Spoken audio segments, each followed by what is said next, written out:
Into the controversy and the debate surrounding the Trayvon Martin shooting. And joining me for that discussion is local civil rights activist Reverend Markel Hutchins and author David Eigen. Gentlemen, I want to thank you for coming in and talking about this very serious issue. Let's talk a little bit about the case. Obviously, we know the salient points. We know what happened. What stands out to you about that confrontation? What is it that you find most notable there? He was told to stand down. He didn't. He went up there, and so now we have to determine. I'm not sure if we ever will know exactly what happened because it may be difficult, but certainly something happened which then caused the Trayvon to lose his life. One has everything to do with the visceral, emotional response that we have seen in people all across the nation.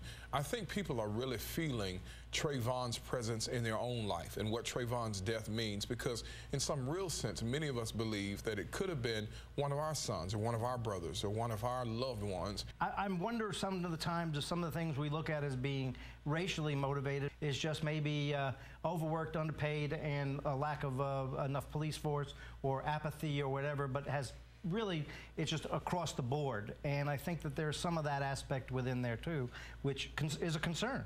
And it's a concern for everybody. There are many in the white community who just don't understand why the death of Trayvon Martin has evoked such strong emotion in African Americans along the lines of issues of race. But for many of us, we inherently and instinctively and experientially know that if Trayvon had been Trevor, despite the color or the class of the shooter, someone would have been charged with a crime that night. David, you were talking about the fact that you are a concealed carry permit holder in Florida.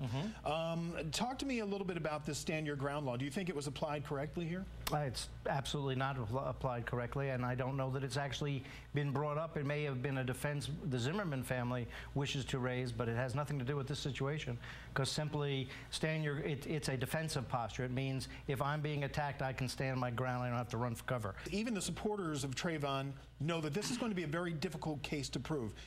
Anybody want to prognosticate on how you think this is going to play out? Let's start with you, Ray. I think Zimmerman will be charged with a crime, and I think it will happen this week. In Florida, if you demand a speedy trial, you can actually move things up, and if they don't proceed and do the right things within the span of time, it's thrown out and they can't go after you. So what I think they're doing, and it may not be this week, not because they wouldn't like to, for example, it's just simply they want to make sure everything is sewn up tight so that there's no possibility that once they do go ahead with it, that it gets thrown out and they lose their standing. Dr. Eigen, Reverend Markel Hutchins, thanks guys for joining us tonight.